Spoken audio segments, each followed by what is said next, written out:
ஹாய்ங்க! எங்களோட பொங்கல் எப்படி இருந்துச்சுன்னு பார்க்கலாம் வாங்க.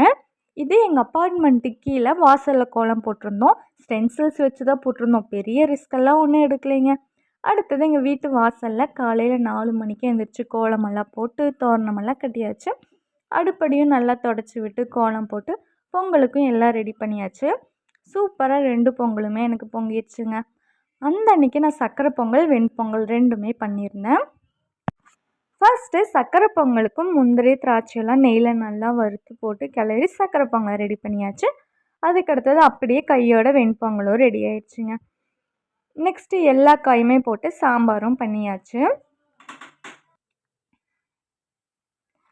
சாமியை கும்பிட்டாச்சு. எங்களோட பிரேக்ஃபாஸ்ட் வந்து சக்கரை பொங்கல், வெண்பொங்கல், சாம்பார், சட்னி, இட்லி இதெல்லாம் இருந்துச்சு. வடை மட்டும்தான் மிஸ்ஸிங்னு என் ஹஸ்பண்ட் சொன்னார். ஓகேங்க, நெக்ஸ்ட் வீடியோவில் பார்க்குறேன். பாய்.